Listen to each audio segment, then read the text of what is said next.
Halo teman-teman, ketemu lagi dengan aku Ali. Bagaimana kabar kalian? Mudah-mudahan masih dalam keadaan sehat selalu.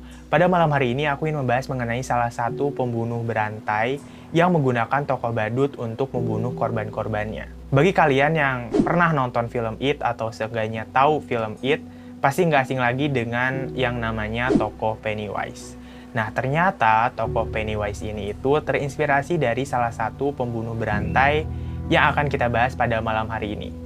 Dia itu adalah John Wayne Gacy atau biasa disebut sebagai The Clown Killer atau badut pembunuh. Sebelum aku menceritakan bagaimana kronologi atau cara-cara John Wayne Gacy ini membunuh korban-korbannya, aku ingin ceritain sedikit ke kalian latar belakang dari John Wayne Gacy ini.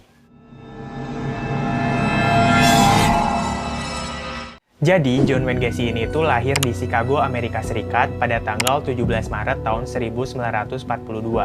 Nah, dia ini sebenarnya sangat-sangat memiliki hubungan yang baik dengan keluarganya. Dia itu deket banget sama dua orang saudarinya dan juga deket banget dengan ibunya. Tapi nggak tahu kenapa dia tuh sulit menjalin hubungan yang baik dengan ayahnya. Ayahnya ini merupakan seorang pecandu alkohol yang kerjaannya tuh mabuk-mabukan, dan ayahnya ini selalu keras pada Gacy. Ayahnya juga sering memakinya dan mencambuknya dengan ikat pinggang. Gacy yang pada saat itu masih kecil mengatakan bahwa di mata sang ayah, sosok Gacy ini selalu saja kurang. Ayahnya itu selalu memanggilnya dengan sebutan anak yang bodoh. Pada tahun 1949, ayah Gacy itu diberitahu bahwa putranya dengan seorang anak lelaki lainnya telah tertangkap basah membelai seorang gadis muda. Ayahnya lalu mencambuknya sebagai hukuman. Dan pada tahun yang sama, Gacy ini juga sempat menjadi korban pelecehan dari seorang teman keluarganya Gacy, seorang kontraktor yang membawa Gacy ini jalan-jalan keliling kota dengan menaiki truknya lalu mencabulinya. Gacy yang pada saat itu tahu bahwa ayahnya akan marah jika dia memberitahukan semuanya kepada ayahnya, tidak memberitahukan apapun tentang kejadian itu, dan Gacy lebih baik diam daripada dia dicambuki lagi dengan ikat pinggang dan malah menyalahkan Gacy. Salah satu teman Gacy di sekolah menengah pernah menjadi saksi bahwa dia tuh melihat ayahnya Gacy ini memukuli Gacy tanpa sebab. Pada satu kesempatan di tahun 1957, teman yang sama pernah menyaksikan sebuah kejadian di rumah Gacy, di mana ayah Gacy itu selalu meneriaki putranya tanpa alasan, kemudian mulai memukulinya. Teman itu mengingat bahwa Gacy ini hanya mengangkat tangannya untuk membela diri. Walaupun Gacy ini sebenarnya sering mendapatkan perilaku kekerasan oleh ayahnya, tapi dia ini sama sekali tidak pernah membalas apa yang telah diperbuat ayahnya kepada dirinya, karena sebagai seorang anak dia itu harus hormat terhadap orang tuanya. Nah, itu kan beberapa peristiwa yang dialami Gacy pada saat dia masih kecil kan.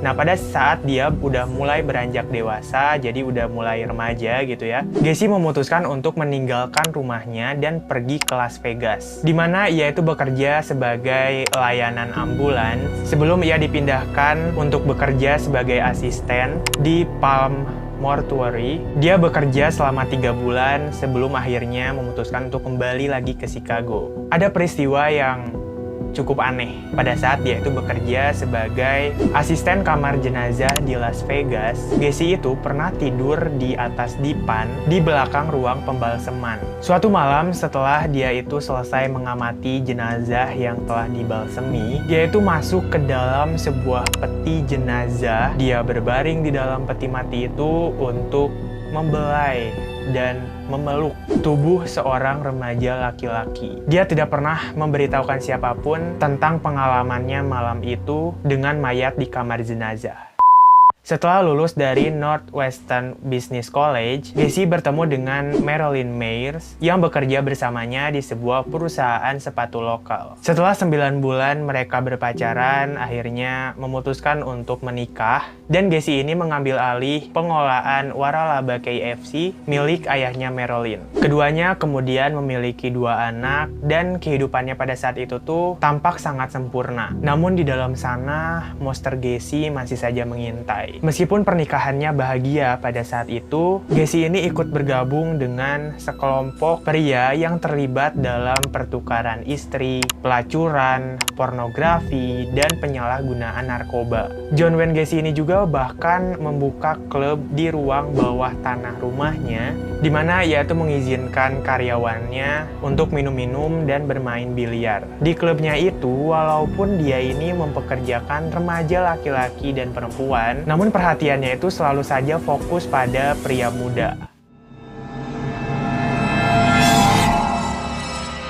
Pada tahun 1968, Gacy dihukum karena melakukan pelecehan seksual terhadap sejumlah anak laki-laki yang mengaku telah dibujuk Gacy untuk tinggal di rumahnya dengan alasan palsu, dan akhirnya dia tuh menyerang anak-anak itu, melecehkan anak-anak itulah gitu. Gacy pada saat itu mengaku bersalah atas satu tuduhan sodomi dan tidak bersalah terhadap tuduhan yang lainnya. Dia dijatuhi hukuman 10 tahun penjara dan mendapatkan surat cerai dari istrinya yang tidak akan pernah dilihatnya lagi.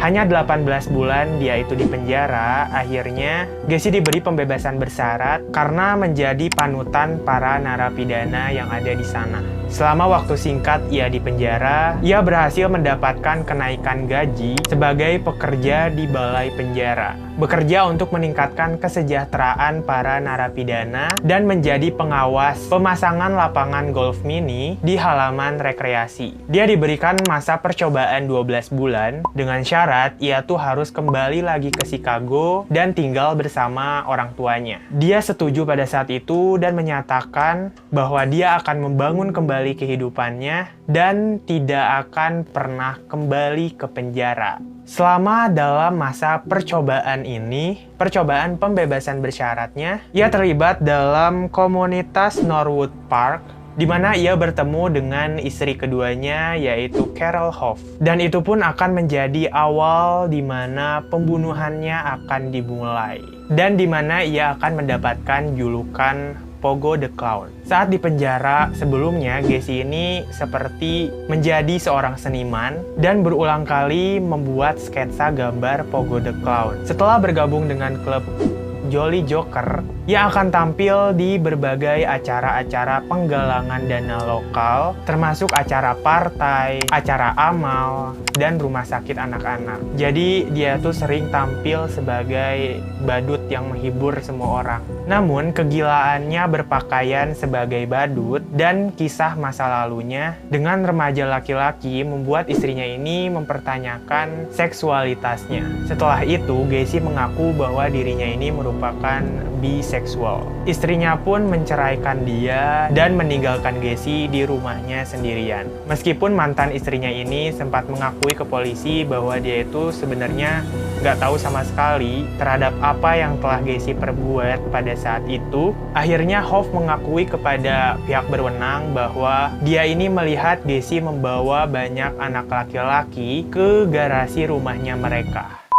Korban pertamanya Gacy adalah Timothy Jack McCoy yang pada awal Januari tahun 1972 sedang dalam perjalanan memakai bus dari Michigan ke Omaha. Saat berhenti di terminal, ia ini diajak oleh Gacy keliling kota Chicago. McCoy tidak menolak dan pada saat itu ia juga sama sekali tidak mencurigai apa-apa terhadap Gacy, dan bahkan pada saat itu McCoy sempat menginap di rumahnya Gacy karena malam semakin larut. Keesokan harinya, Gacy ini kaget pada saat dia bangun dari tempat tidurnya. Dia ini melihat McCoy ini membawa sebuah pisau di depan kamarnya. Gacy yang pada saat itu kaget, dia itu langsung menyergap si McCoy yang langsung mengangkat tangan tanda menyerah. Pisau yang dipegang McCoy pada saat itu tidak sengaja mengarah ke bawah dan menggores tangannya Gacy. Keduanya bergumul di lantai, saling menendang, dan akhirnya Gacy itu merebut pisau dari McCoy, menusukkannya beberapa kali ke dadanya McCoy hingga tewas. Setelah kejadian itu, Gacy ini pergi ke dapur dan melihat bahwa di atas meja makannya terdapat daging asap yang sudah tersedia, terus juga kotak telur yang terbuka. Sepertinya McCoy ini udah menyiapkan sarapan pagi untuk mereka berdua, bermaksud membangunkan Gacy, tapi dia itu nggak sadar bahwa dia itu masih membawa pisau. Sedangkan Gacy yang baru bangun menganggap bahwa McCoy ini akan menyergap dia atau menyerangnya si Gacy gitu. Jadi intinya pembunuhan yang pertama ini tanpa disengaja oleh Gacy karena dia itu hanya sekedar untuk membela diri tadinya. Mayatnya McCoy dikubur di ruang bawah tanahnya dan ditutupi dengan selapis beton. Dalam wawancara sehabis penangkapan Gacy, dia mengakui ke polisi bahwa dia ini merasakan dua sensasi pada saat membunuh. Pertama, benar-benar kehabisan tenaga, dan yang kedua, orgasme yang luar biasa. Sejak saat itulah saya mengakui adanya rasa kepuasan pada saat membunuh orang. Itu kata Gacy ke polisi, guys. Gacy membunuh sebagian besar korbannya pada tahun 1976 dan pada tahun 1978 pada saat dia sudah bercerai dengan istri keduanya. Dia menyebut tahun-tahun ini sebagai the cruising years karena tanpa seorang pun di rumah, jadi dia itu bebas melakukan aksi-aksinya. Saat itulah para tetangga mulai berhati-hati dengan tingkah laku Gacy yang sudah mulai berubah pada saat dia bercerai dengan istri keduanya. Setelah melakukan aksi pembunuhannya terhadap seorang bocah laki-laki berumur 16 tahun yaitu Timothy Jack McCoy, pada tahun 1972 dia merasakan ada sensasi yang paripurna pada saat membunuh. Ia melanjutkan kekejamannya pada korban keduanya. Ia menyatakan melakukan aksi pembunuhan terhadap korban keduanya sekitar Januari tahun 1974. Korban diyakini merupakan seorang remaja berumur belasan tahun dengan rambut coklat yang usianya antara 14 sampai 18 tahun. Ia mencekik korbannya, terus dia masukkan ke dalam lemari sebelum akhirnya dia kubur di bawah tanahnya rumah Gacy. Para korban Gacy diantaranya adalah karyawannya sendiri, orang-orang yang ada di sekitarnya, bahkan beberapa dari mereka merupakan seorang pelacur pria. Terkadang juga Gacy pergi ke kota dan berkeliling-keliling tengah malam, jam 3 pagi untuk mencari korban selanjutnya. Trik Gacy melakukan aksinya adalah dengan menggunakan borgol dan juga tali. Seringkali Gacy ini meyakini korban-korbannya untuk mengenakan borgol dengan sukarela dalam sebuah permainan. Begitu para remaja itu terikat, dia melanjutkan aksinya yaitu menyiksa, memperkosa, dan juga membunuhnya. 1 bulan setelah proses penceraiannya ini selesai, Gacy menculik dan membunuh seorang pria muda berusia 18 tahun bernama Daryl Sampson. Sampson terakhir kali dilihat di Chicago pada 6 April tahun 1976. 5 minggu kemudian, pada tanggal 14 Mei tahun 1976, pada sore harinya remaja berusia 15 tahun bernama Randall Raffet menghilang saat pulang dari St. High School. Pemuda itu disumpal dengan kain yang membuatnya mati karena kehabisan nafas. Beberapa jam setelah Raffet diculik, seorang anak berusia 14 tahun bernama Samuel Stapleton menghilang ketika dia berjalan ke rumahnya dari apartemen saudara perempuannya. Kedua pemuda itu dikubur di kuburan yang sama di Crawling Room. Saat polisi mulai mencurigai Gacy, yang pada saat itu terjadi banyak sekali kasus remaja laki-laki yang menghilang, dia benar-benar kehabisan ruang di rumahnya untuk menyembunyikan mayat korban. Metode barunya adalah dengan membuang mayat-mayat yang telah dibunuh oleh Gacy ke sungai Des Plaines. Ini adalah nasib 4 korban terakhirnya. Pembunuhan Gacy semakin hari semakin banyak, semakin bertambah. Pada saat itu, siapapun yang menurut Gacy memenuhi syarat sesuai keinginannya, maka korban tersebut merupakan korban yang sangat ideal. Korban terakhirnya adalah pembunuhan James Madara dari Elmwood Park berusia 20 tahun. Killer clown yang sadis mencekiknya setelah Madara selesai makan malam Thanksgiving bersama keluarganya. Sebenarnya pada awalnya itu Gacy sempat dicurigai polisi karena banyak remaja laki-laki yang menghilangkan, tapi sama sekali tidak ditindaklanjuti pada saat itu. Namun, penyelidikan polisi baru saja dimulai pada saat menghilangnya Robert Jerome Peace, berusia 15 tahun, pekerja paruh waktu di restoran yang dikelola Gacy. Pada ibunya, Peace ini itu izin keluar sebentar karena akan menemui seorang kontraktor bernama Gacy yang menjanjikan pekerjaan dengan gaji yang cukup besar. Namun Peace pada saat itu tidak pernah kembali. Usai ibunya Peace melaporkan bahwa anaknya ini hilang, polisi mendapat keterangan pertemuan antara Peace dan juga Gacy dari pemilik apotek tempat mereka bertemu. Mereka pun segera langsung datang ke rumahnya Gacy dan minta keterangan Gacy. Tapi pada saat itu Gacy sama sekali tidak mengakui apa yang telah dia perbuat. Polisi kemudian mendapatkan izin dari pengadilan untuk menggeledah rumahnya Gacy dan menemukan banyak barang-barang yang mencurigakan. Ada baju-baju yang terlalu kecil untuk ukuran Gacy, buku soal homoseksualitas dan pedofilia, kartu-kartu SIM, borgol, alat suntik, pistol, dan tanda terima dari apotek tempat Peace bekerja pada saat itu.